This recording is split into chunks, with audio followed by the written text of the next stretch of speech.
آسان ہے. سمیہ اس قدر بڑھیپا طے کر چکی تھی, گردن ہلتی تھی, زبان تتلاتی تھی, ہاتھ حرکت کرتے تھے, گردن میں ہاتھ پاؤں میں راشا آ چکا تھا, لیکن خدا بند ذوالجلال کا دیا ہوا ایمان اور نبی کا عطا کردہ کلمہ اور اللہ کی توحید کو سمیہ نے اپنی رگوں میں ایسا بسایا تھا کہ زمین و آسمان ہل سکتے ہیں, پر سمیہ کے ایمان میں فرق نہیں آ سکتا.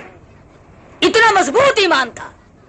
ابو جہل سارے مکے میں سے ڈھونڈ کے لایا بڑھیا کو. پتا چلا یہ جو کمزوروں کو لوگ مارا کرتے ہیں, غریبوں کو ستایا کرتے ہیں, محکوموں پہ ظلم کیا کرتے ہیں, پتا چلا کہ ان شیطانوں نے یہ چال ابو جہل سے سیکھی ہے, اور اسی کی نسل ہو تو کوئی پتہ ہی نہیں, ورنہ اور مکے میں مل سکتے تھے. سمیہ کو چھانٹ کے کیوں لایا؟ اس لیے کہ یہ بوڑھی ہے, کمزور ہے, ڈر جائے گی, عمر رسیدہ عورت ہے, گھبرا جائے گی, بڑھیپے میں ویسے بھی دل کمزور ہو جاتا ہے. لا کر میدان میں کھڑی کر دی, پیروں میں رسی باندھ دی, ہاتھوں میں رسی باندھ دی, اور برچا لے کر کہنے لگا سمیہ اب دو راستے ہیں, یا جان بچا یا ایمان بچا, تیسرا راستہ نہیں ہے. سمیہ فرمانے لگی او ظالم تو کیا سمجھتا ہے, جو برچا تو مجھے مارنے کے لیے دکھاتا ہے, میں تو محبوب کا دروازہ کھولنے کے لیے اس کو چابی سمجھتی ہوں. تو مجھے برچا دکھا رہا ہے مارنے کے لیے, اور مرنے میں میرے دیر کیا ہے؟ بہتر ہوگا کہ برچا تیرا ہو, سر میرا ہو, ڈر میرے آقا کا ہو, اور میں جا کر کہوں کہ میں حاضر ہو گئی ہوں. اس سے بڑی کیا سعادت ہو سکتی ہے؟ نعرہ تکبیر. مجھے اور کیا چاہیے؟ حضرت سمیہ کھڑی ہے, صحابہ کہتے ہیں کوئی گھبراہٹ نہیں, کسی طرح کی پریشانی نہیں. حضرت عمار بن یاسر رضی اللہ تعالیٰ عنہ جوان بیٹا حضور کی خدمت میں پہنچا اور جا کے کہنے لگا یا رسول اللہ ذرا تشریف تو لاؤ, میری بوڑھی اماں کا حال تو دیکھو. حضور تشریف لائے. کتنے بے کس اور مجبور ہوں گے اس وقت میں مسلمان کہ سرکار دو عالم صلی اللہ علیہ وسلم نے جب دیکھا سمیہ کو بندھا ہوا تو آنکھ میں آنسو آ گئے, اور فرمایا عمار اسی وقت دوڑ کے جاؤ, سمیہ کو جا کے بہشت کی بشارت سنا, اور جا کر کے میں نبی کا سلام پہنچا.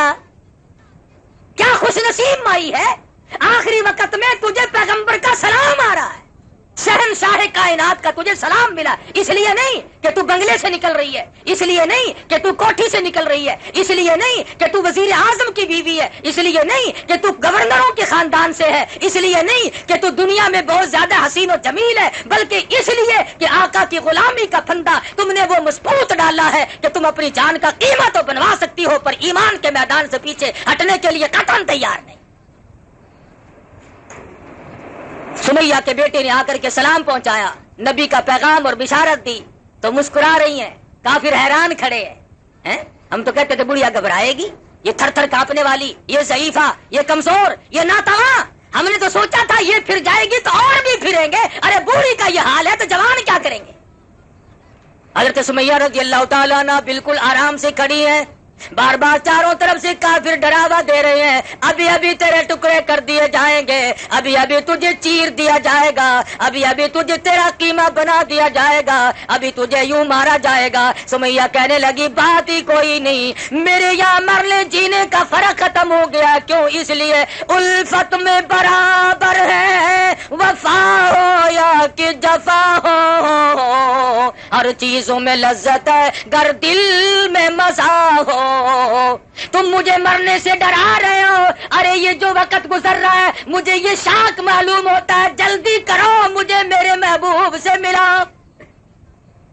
یہ موت میرے لیے دروازہ بنے گا, میں اپنے پروردگار سے ملوں گی, میں اپنے کلمے کی شہادت دوں گی, میں اپنے مضبوط ایمان کا اظہار کروں گی, میرے یہاں گھبراہٹ کا نام و نشان نہیں, اور مفت کا ڈراوا نہیں تھا. چنانچہ ابو جہل آگے بڑھا, ارے بڑھے پہ ترس نہ کھایا, کمزور ہے, عورت ہے, مائی ہے, ضعیف ہے, برچھا مارا, ادھر ادھر اونٹ دوڑا کر سمیہ کے ٹکڑے کر دیے گئے. مجال ہے جو ایمان میں ذرہ برابر بھی تزلزل آیا ہو یا گھبراہٹ آیا ہو, ارے ایمان ہو تو ایسا ہو, خدا کے قرآن کی عظمت ہو تو ایسی ہو. آج ہم اپنے آپ کو مسلمان بھی کہلاتے ہیں, اور ذرہ برابر بھی تکلیف کا تحمل کرنے کے لیے ہم لوگ تیار نہیں. ہزارہ واقعات ہے صحابہ کرام کے، ارے جنہوں نے اللہ کو اپنایا، مجدد الفسانی کو گوالیار کے جیل کے قلعے کے اندر خدا کو پکارنا پڑا اور خداوند عالم کے نام کی ضربیں لگائی، ابو حنیفہ کا جنازہ جیل سے نکلا، علامہ ابن تیمیہ مرحوم کا جنازہ دمشق کی جیل کے مینارے سے اعلان ہو کر کے باہر آتا ہے، کون ہے جس نے مصیبت نہ سہی؟ اور تمہارے قریب کی بات ہے، یہ ہندوستان کا بادشاہ ظفر انگریزوں نے قید کر لیا، قید کر کے رنگون لے گئے، ہاتھ پاؤں میں بیڑیاں پڑی ہوئی ہیں۔ ایک انگریز افسر نے آ کر کے کہا کہ دوپہر کے وقت تمہاری دعوت ہے۔ شاہ ظفر حیران ہے، کہاں میں قیدی اور کہاں میری دعوت؟ کیا بات ہے کہ نہیں انگریز گورنمنٹ نے تمہاری دعوت کی ہے۔ انگریز بڑا بے ایمان تھا، اس نے جس طرح کی گولی کوئی کھاتا دکھائی دیا ویسی گولی ماری، کسی کو سر کا لقب دے دیا، کسی کو جائیداد اور مربے اور جاگیریں دے دی، کسی کو کچھ دیا کسی کو کچھ دیا، تاکہ یہ لوگ اسلام اور مسلمانوں سے غداری کرتے رہیں۔ اور شاباش ہے ان مسلمانوں کو بھی، آج تک بعض لوگ غداری کرتے چلے آتے ہیں، اور پھر کہتے ہیں جی ہم سے بڑا مسلمان کوئی نہیں۔ اچھا کیا نشانی ہے جی مسلمانی کی؟ کہ دیکھو نا جی میرا ابا سر تھا، سر، انگریز کا دیا ہوا لقب سر کا تھا۔ یہ نہیں کہا کہ میرا باپ نمازی تھا، حاجی تھا، غازی تھا، مجاہد تھا، اللہ اور اس کے رسول کے احکام پہ مر مٹنے والا تھا، کہ نہیں انگریز کے گھوڑوں کی لید اٹھایا کرتا تھا، انگریز کے گھوڑوں کے خرخرے مارا کرتا تھا۔ یہ جو تمہیں بڑے بڑے آج بھی تنگ کرتے دکھائی دیں اور جنہوں نے ہمارے ملک میں 30 برس ہو گئے طوفان مچا رکھا ہے، یہ سارے انگریز کے گھوڑوں کی لید صاف کرنے والے لوگ ہیں۔ میں تھوڑا سا شہر سے باہر رہتا ہوں نا، اب دیہات کے لوگ کہتے ہیں ارے کاکا ہوں کیا تھی گا ریڈیو تے ہر ویلے بانگ لگی رہتی ہے، ریڈیو تے ہوں تو بانگ کھلی ہے، 30 سال میں کبھی ریڈیو پہ اذان نہیں ہوئی۔ وہ بدماشی پھیلائی ریڈیو ٹیلی ویژن کے ذریعے، وہ کنجر پنا پھیلایا کہ خدا کی زمین بھی پناہ پکار اٹھی۔ کنجریوں بدماش عورتوں کے گانے ہر وقت، بڑے خوش ہیں سبحان اللہ، بغیرت بنا دیا گیا پوری قوم کو۔ اب پکڑانا خدا نے، اب خدا کو یاد کرتے یا اللہ تو ہی ہے، تو ہی مہربانی کرے گا۔ ہوں تو میں یہ کہہ رہا ہوں کہ مسلمان اپنے انجام سے اس قدر بے خبر کیوں رہتا ہے؟ اسے کیوں یہ عقل نہیں کہ میں مر بھی سکتا ہوں، اونچ نیچ بھی ہو سکتی ہے؟ تو شاہ ظفر کی دعوت کی انگریز گورنمنٹ نے، اور پیروں کی بیڑیاں کھول دی اور ہاتھ کی ہتکڑی نکال دی اور کمرے میں جا کر کے بٹھا دیا، ہاتھ دھلائے، اور اس کے بعد برتن آنے شروع ہوئے، 1 آیا، 2 آئے، 3 آئے، یکے بعد دیگرے 12 برتن آئے جن کے اوپر سرپوش ڈھکے ہوئے تھے۔ اور جب انگریز افسر نے شاہ ظفر کے سامنے آ کر کے وہ برتن اٹھائے اور سرپوش اٹھائے تو شاہ ظفر نے دیکھا کہ پہلے برتن میں سب سے بڑے بیٹے کا سر تھا، اور اس کے بعد اس سے چھوٹے کا سر تھا، اور پھر تیسرے کا سر تھا۔ شاہ ظفر کے 12 بیٹے تھے، 12 کے 12 بیٹوں کے سر شاہ ظفر کے سامنے برتنوں میں کاٹ کر رکھے ہوئے تھے۔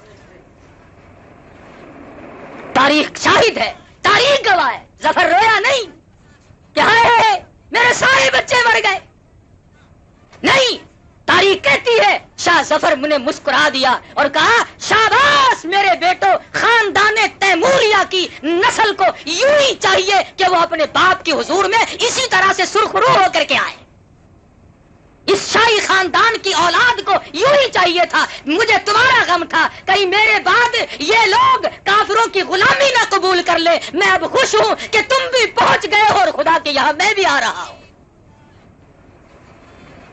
تو یہاں تو ایسے ایسے لوگ قریب ہی سے ہو گزرے، بات کیا ہے؟ یہی تمہارا ملتان شہر ہر وقت کا راجہ دیوان کی حکومت ہے، 600 ساڑھے 600 سال پہلے کی بات ہے۔ بیٹے نے کلمہ پڑھا، مسلمانوں کا عمل دیکھ کر، کاروبار دیکھ کر۔ آج کل تو کاروبار بڑا عجیب ہے، جب تک 1 آنے کا روپیہ نہ بناؤ اس وقت تک تو کاروبار نہیں چلتا۔ رمضان شریف سے پہلے کوئی 2 ڈھائی روپے 3 روپے نیمبو نہیں خریدتا تھا، اور چاند دکھتے ہی یار لوگوں نے 20 روپے کر دیے، اور 20 روپے نیمبو بیچے تاکہ روزہ کھولنے والے لوگ آخر لیں گے ہی، اور اس کے بعد نعرہ اٹھایا قومی اتحاد زندہ باد۔ ہی اچھا قومی اتحاد ہے بھائی، روپے کے 20 بنانے اور لیں گے کون؟ روزہ رکھنے والے۔ تو تم روزہ رکھنے والوں کی کھال اتارنے کے لیے پیدا ہوئے ہو؟ تمہیں یہ حق کس نے دیا؟ تمہیں یہ مسئلہ کس نے سمجھایا کہ جو اللہ اور اس کے رسول کے حکام کو پورا کرتے ہو اور پیاس کی وجہ سے اگر تم سے وہ کوئی سودا خریدنے آئے تو تم اس کی کھال اتار لو؟ بڑے خوش خوش ہو ہے جی تو کاروباری معاملہ ہے. اچھا کاروباری معاملے میں اگر کسی کی جیب کاٹ لے تو کوئی حرج نہیں. ملاوٹ رمضان میں ہم نے نہیں چھوڑی, بلیک مارکیٹ رمضان میں ہم نے نہیں چھوڑا, جھوٹ بولنا رمضان میں ہم نے نہیں چھوڑا, گانے سننے اور گانے گوانے ہم نے رمضان میں نہیں چھوڑے. پھر رمضان کی برکتیں مجھے اور آپ کو ملے کیسے؟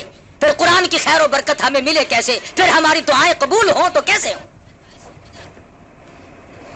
تو میں عرض کر رہا تھا صحابی ہے, ابن حذافہ ہے سب قید رضی اللہ تعالی عنہ.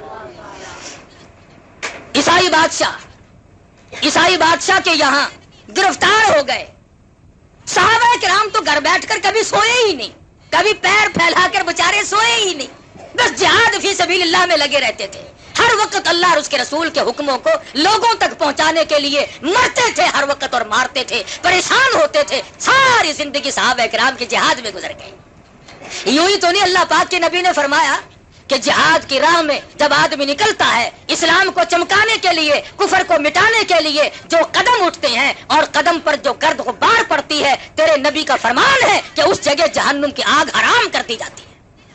بشرطے نیت یہ ہو کہ میں اسلام کو چمکاؤں گا. یہ نیت نہ ہو کہ اگر میری وزارت بن گئی تو بس 10-20 ٹرکوں کے لائسنس پہلے میں لوں گا بھائی. یہ نیت نہ ہو کہ دیکھو جی آخر اپنا یار ہے نا, اپنا رشتہ دار ہے, یہ جو ممبر بن گیا نا تو انشاءاللہ پھر سیمنٹ کی تانوں کوئی کمی نہیں رہنی.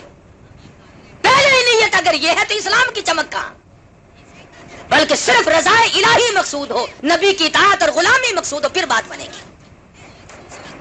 ابن حذافہ رضی اللہ تعالیٰ عنہ 2 صحابیوں کے ساتھ گرفتار ہو گئے. بادشاہ وقت نے, عیسائی نے سب سے پہلے وہی بات کی جو کافر لوگ کیا کرتے ہیں. یہ پرانا طریقہ ہے, جو ہمارا ساتھ دے گا ہم اسے یوں دیں گے, ہم اسے مربے دیں گے, ہم اسے جاگیر دیں گے, ہم اسے قلعے دیں گے. خدا جانے کیا کیا طریقہ, یہ وہی سے نکلا ہوا ہے پرانا. ابن حذافہ کو بٹھا کر کے عیسائی بادشاہ کہنے لگا اگر تم ایمان کا انکار کر دو, کلمے کا انکار کر دو تو میں 3 ریاست تیرے حوالے کر دوں گا, تجھے 3 ریاست کا مالک بنا دوں گا.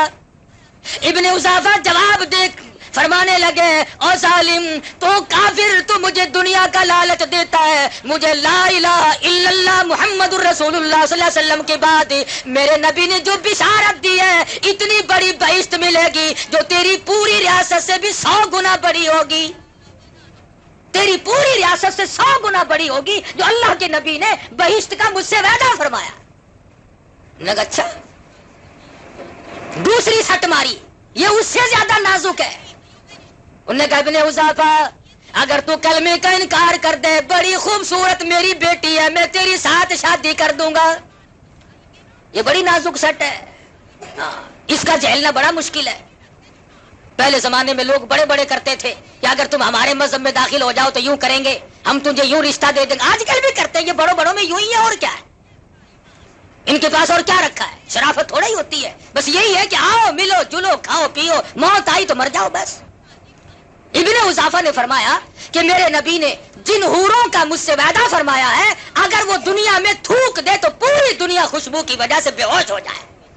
میرے نبی نے جس کلمے کی برکت سے, ایمان کی برکت سے جس بہشت کا وعدہ فرمایا ہے, اگر اس کی حور کا جوتے کا تسمہ نظر آئے تو پوری دنیا اس خوبصورتی کی وجہ سے مدہوش اور بے ہوش ہو جائے. میرے جیسا ہوتا نا تو اسی وقت نعوذ باللہ توبہ میری, کیونکہ ہمارا ایمان کہاں سے آیا اتنا مزہ. ہم تو کہتے لیا بھائی پڑھا ان مورا ویکھی جاوے گی, پھر کلمہ کتنے نٹ چل رہا, پھر کلمہ پڑھ لے گے. آج تو لوگ کہتے ہیں نا چلو ادھر جدھر کی ہوا ہو, میاں چٹ لگانا چاہیے. موقع دیکھو جی میں موقع ہوئے گزارا کرو. ارے موقع مرتے وقت ایمان کا موقع ہے, اگر ایمان نہ ملا تو بیڑا گرک ہو. ابن حذافہ رضی اللہ تعالیٰ عنہ نے شادی کی لالچ کو بھی ٹھکرا دیا, زمین جائیداد کے لالچ کو بھی ٹھکرا دیا. اس کے بعد عیسائی بادشاہ کو غصہ آیا اور کہنے لگا تینوں مسلمانوں کو, تینوں نبی کے پروانوں کو, غلاموں کو میدان میں لے چلو, لے چلو میدان میں. ان کو کیا کرو گے؟ ان کی آزمائش ہوگی, ان کو ہم ٹھکانے لگا دیں گے, ان کا ہم چمڑا اجیڑ کر رکھیں گے. گئے, دیگ لائی گئی, دیگ ابلنی پکنی رکھ دی. ایک مسلمان صحابی کو پکڑ کر دیگ میں پکتی ہوئی میں ڈال دیا. ابن اضافہ فرماتے ہیں دیگ میں پکنے والا مسلمان نوجوان صحابی حالت یہ تھی کھال جل گئی ہڈیاں جل کر راکھ ہو گئی پر جب تک دم میں دم رہا پکتی ہوئی دیگ میں سے برابر کلمے کی آواز آتی رہی. اتنا مضبوط ایمان. اور وہ جو 2 بہار بقایا تھے وہ روئے دھوئے نہیں. جب اپنا بھی وقت آ گیا ہائے ہائے ہم مر جائیں گے ہائے اب دیکھو ٹائم آ گیا. ابن حذافہ کہتے ہیں ہم ایک دوسرے کو دیکھ کر مسکرا رہے تھے اور مبارکباد دے رہے تھے کہ جو اللہ پاک نے میدان جہاد میں نہیں دیا شہادت کا انتظام یہاں کر دیا. مبارک کو گھبرانا نہیں. ایک دوسرے کی طرف مت دیکھو. انشاءاللہ کل حوض کوثر پہ ملاقات ہوگی. یہ صحابہ کرام کے نظریات ہیں. عرض کر رہا تھا کہ رمضان المبارک نے ہمیں توحید کا پیغام دیا. اللہ کے قرآن نے ہمیں توحید کا پیغام دیا. خداوند عالم نے فرمایا میرے قریب آ جاؤ ساری دنیا تمہاری ہے. میرے نزدیک آ جاؤ پوری کائنات تیری ہے. چاند سورج ستارے دریا سمندر ہوا سبزی ترکاری تمام تر یہ سارا جہان تیرے لیے تو ہے. کل جہان تیرے لیے او میرے بندے تو صرف میرے لیے. تو میرے لیے تمام سبزی پھل فروٹ ترکاریاں نعمتیں سب تیرے لیے. تیرا سر ہو میرا در ہو اور تیری جھولی ہو میری عطا ہو. تو مانگتا ہوا تھک جائے میں تجھے دیتا نہ تھکوں. میرا خزانہ بڑا وسیع ہے اس لیے مانگنے والا بن. وہ تو مائل بکرم ہے کوئی سائل ہی نہیں. وہ تو اتنا دینا جانتا کوئی لینے والا بھی بنے. تو صحابہ کرام نے بھی عجب عجب طریقے سے مار کھائی. اور یہ ملتان کی بات کر رہا تھا پہلے بھی کئی مرتبہ سنائی ہوگی. راجہ دیوان کا بیٹا مسلمان بن گیا کاروبار دیکھ کر. آج ہمارا کاروبار دیکھ کر کے تو الٹے لوگ کافر بن رہے ہیں. معاملہ بالکل خراب ہو رہا ہے. چھوٹے سے بڑے تک تمام چیزیں دیکھ لو. اوپر جو چیز رکھی ہوگی نا نہیں میں دینی ہے تو نمونہ رکھا ہوا ہے. چل بھائی نمونہ اور تو بچوں اور ایک کیسے بنے گا ہمارا وہ اندر باہر کیسے بنے گا. بڑا مشکل مسئلہ ہے. لیکن وہ راجہ دیوان کا بیٹا کاروبار میں مسلمانوں کی سچائی اور صداقت کو دیکھ کر مسلمان بن گیا. لا الہ الا اللہ محمد الرسول اللہ صلی اللہ علیہ وسلم کلمہ پڑھ لیا. راجہ کو بڑی فکر ہوئی کہ میرے گھر میں دین آ گھسا. بڑا معاملہ خراب ہوا تو اور بھی گھر کو اندر کوئی آئے گا دین کا تو یہ خاصا باہر تو جانے سے رہا.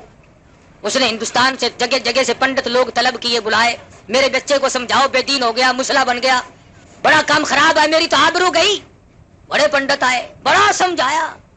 دیکھ اسلام میں یوں ہے یہ مسلمان نے کہا کچھ بھی ہو جب میں کلمہ پڑھتا ہوں میرے دل کی رگوں میں ٹھنڈ پڑتی ہے. جب میں خدا کا کلمہ پڑھتا ہوں کہنے لگا آسمان زمین روشن ہو جاتے ہیں. کفر اندھیرا ہے ایمان اجالا ہے. ایک پنڈت بڑا چلاک تھا کہنے لگا کہ اگر یہ اسی طرح جمع رہا تو اس کے ساتھی تو یہاں اور بے شمار پیدا ہو جائیں گے. کوئی ایسی تدبیر نکالو کہ نہ رہے بانس اور نہ بجے بنسری یہ مر جائے. لگا میاں اور نوجوان کیا کلمہ پڑھتا ہے تو چھوڑتا نہیں کہ نہیں کہ اچھا ہم تجھے یہ لوہا گرم کر کے دیتے ہیں 5 منٹ تک سینے سے لگا کے دکھا. پہلے تو دل میں ذرا خوف سا کھایا کہ آگ کا کام تو جلانا ہے. پھر سوچا اللہ پاک کی آگ بھی مخلوق ہے اور میرے مالک آگ بھی تیری مخلوق ہے میں بھی تیری مخلوق ہوں. کلمہ چھوڑنے کے لیے میں تیار نہیں. مر جاؤں تو مجھے کوئی انکار نہیں. کوئی بات نہیں. اور لوگوں تاریخ گواہ ہے یہ ملتان کا چوک بازار شاہد ہے. راجہ دیوان کے بیٹے کو گرم گرم لوہا کر کے لوگوں نے دیا. 5 منٹ کے بجائے گھنٹوں سینے سے لگائے کھڑا رہا اور کھلی آنکھوں سے دیکھا گرم گرم سرخ لوہے کے اوپر زندہ کیڑی مکوڑے اوپر سے گزر رہے ہیں پھر رہے ہیں. سمجھ گیا جو ذات ان کی حفاظت کر سکتی ہے وہ میری بھی نگہبانی فرمائے گی. راجہ دیوان کے بیٹے کے ایمان کا مظہر اور قوت اور مضبوطی اور جرأت دیکھ کر شاہی خاندان اور راجہ کے خاندان کے 600 کافر مسلمان بن گئے. 600 آدمی کلمہ پڑھ کر مسلمان بن گیا. تو آج وہی ایمان پیدا کیجیے اسی جذبے کو اپنائیے اور اللہ پاک سے یہ دعا بھی کیجیے کہ اے اللہ رمضان کی آخری رات ہے وہ ایمان دے جو صحابہ کو ملا وہ ایمان دے جو مجاہدین کو ملا وہ ایمان دے جو شہداء کو ملا. الحمدللہ رب العالمین. ابھی نماز جمعہ کے بعد یہاں خن برج ڈاکٹر لطیف اللہ کے مکان کے پاس ایک شادی میں کچھ بیان کا سلسلہ ہے. ابھی فوراً جاؤں گا میں. جو ادھر کے لوگ وہ شوق رکھتے ہو پہنچ جائیں.